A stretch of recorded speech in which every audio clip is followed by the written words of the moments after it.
Good morning, evening, afternoon, or night, whenever you're listening to or watching this. Ladies and gentlemen, welcome back to another episode of The Conversation at the Heights. We have a special guest with us today, Lauren Poole.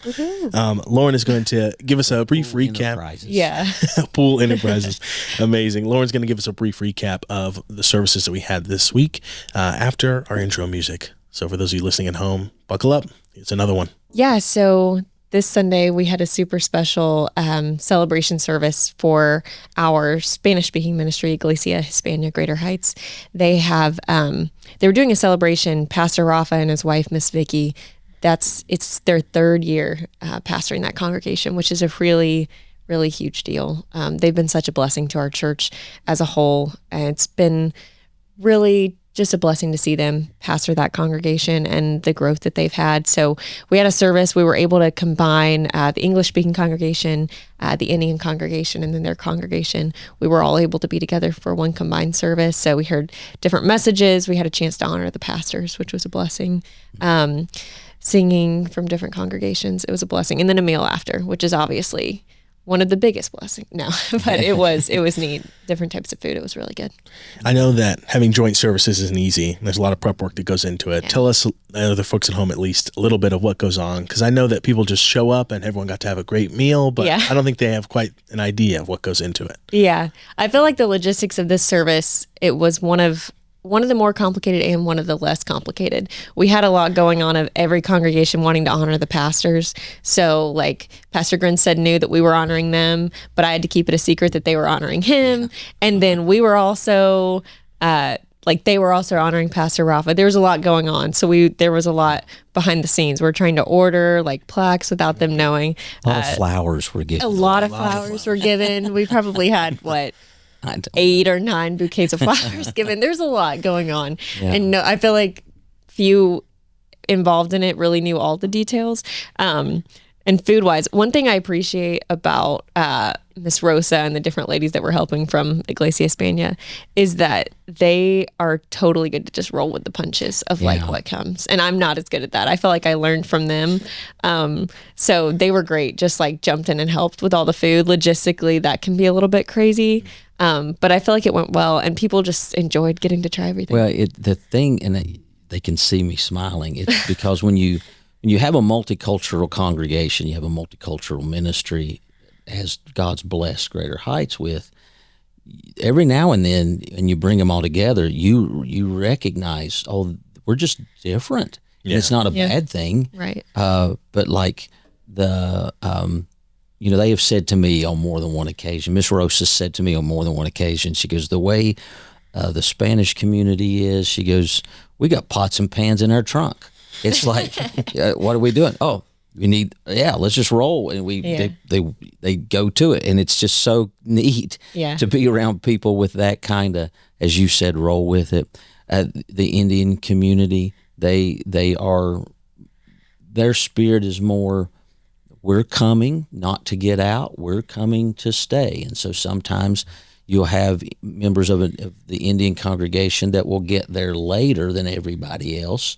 The service has already begun, but no, they're not upset, because their mindset is, because they're just not here to get out, Right. Whereas sometimes and I'm speaking for myself, I have a tendency to be so time conscious that I can make a situation probably more nervous than it needs to be because I'm worried about the time, because I think everybody else is worried about the time. Right. But it was one of those things where we just kind of waited until the next thing we were supposed to do. Yeah. Thankfully, there was and what was a blessing to me, and I don't mean to ramble on, but we had first-time attenders. Right. Yeah. And their first time here, they're going into a Spanish service, and they're like, is there going to be interpreters? Well, thank the Lord there were. But what blessed my heart was they stayed for the meal. Yeah. Yes. The first-time attenders stayed. So something was transpiring in that service to where their spirit was, we're going to hang out even longer. And they stayed for the entire meal and all that. So that was neat to see. It was nervously neat. Yeah. Yeah. If I'm just, that's a good way of putting it. Right. events like this don't just happen, right? So, Pastor, if you could kind of take us back through the last few years, what's kind of led up to these great services that we've gotten to have now for the third or fourth time. We did the Religious Freedom Celebration. I think was really the first major multicultural event here. Ukrainian church was with us that day. The Ukrainian church was here. Talk us through maybe some of your experience with Pastor Rafa and just the time that you two have spent together. There, without a doubt, if one of us could speak the other person's language, we would hang around each other a whole lot. He speaks very little English. I speak almost no Spanish. Right. And but there is a genuine love and admiration. His desire to serve people, his humility and things. He just gets so happy when he sees the congregations coming together. It's good to be around. And his wife, Vicky, my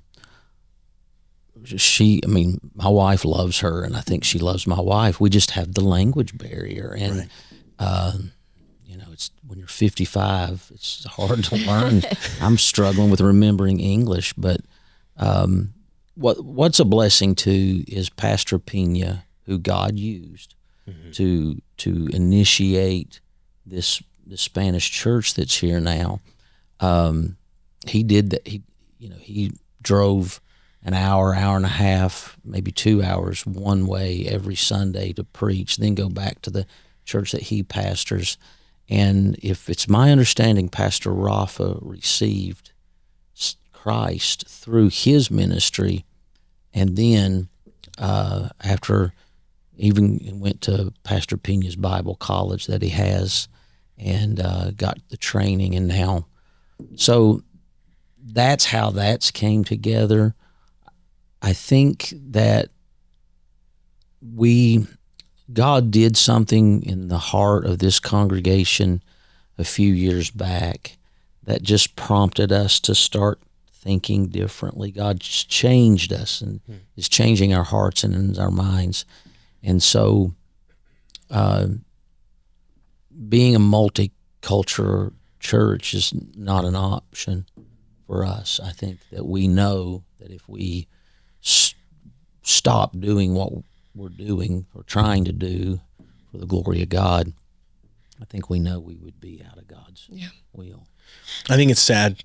You see a lot of times, in my experience at least, congregations are like, this church building is ours. This is the place that God gave us, so this is our place. Yeah. And the thought of running multiple churches out of a single building is obscure, scary, upsetting to a lot of Christians, I think.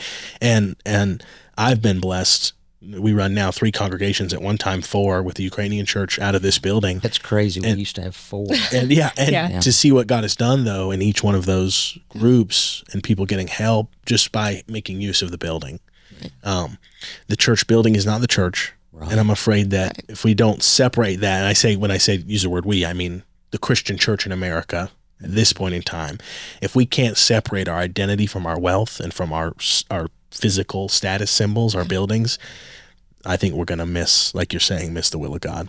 Well, to make it, not to call Lauren out, but one of the blessings too is, we're talking about how does this stuff happen? Well, this really actually started happening about the same time Lauren became the property manager. She's no longer the property manager. She's now moved into a different position. We have a new property manager, but you can remember the initiating of it. And in my opinion, one of the blessings is that with young adults being so active in the congregation, I don't know what it would be like if everybody was my age. Sure. I don't know, but I think that, youth has had some.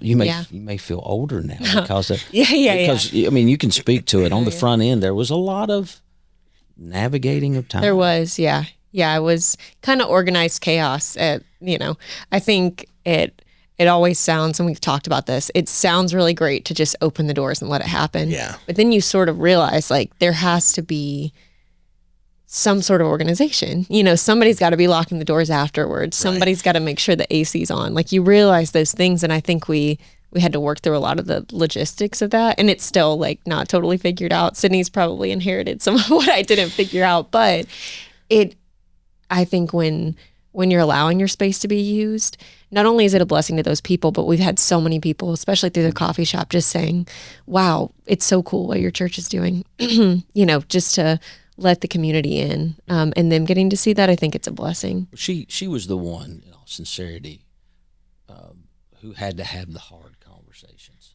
Right. You know, hey, you all, you're bleeding into another person's time. Hey, you all need to be careful about, you know. Right. Can't punch holes in the wall. These particular rooms, you know. Yeah. And so now I know that Miss Sydney is dealing with some of that. I think Miss Krista's stepping in as well, because it's just the way it is. The more people you have, and we want more people. We want all the congregations to grow. Yeah. You want more people to be saved, and the other initiatives that we've got going on with Brother Praveen being back from India now, and the efforts that he's making, the basketball ministry that seems to be exploding. Yeah. You know, so there's a lot of people. There's a lot of people. Yeah, it's a good thing. I don't know that I think there might be one day, and I think that's Thursday, where it's kind of calm. Yeah. Around here until the evening. Right. No, and yeah. it picks back up.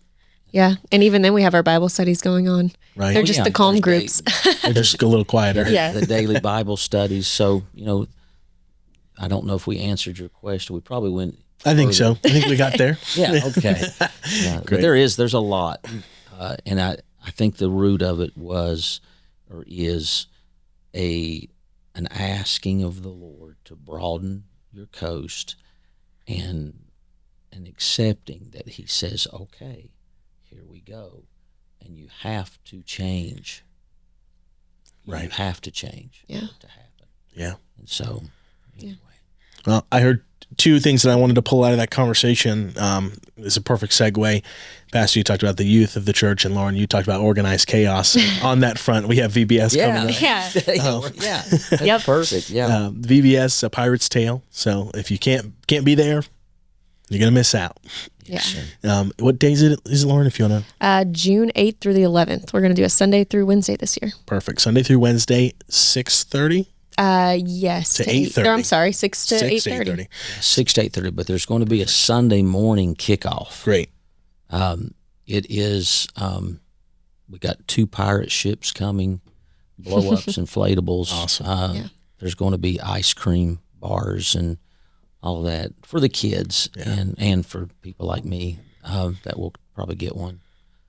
But it's a big kickoff on the 8th. Amen. Well, you heard it here first, folks. Big kickoff on the 8th Sunday morning for VBS.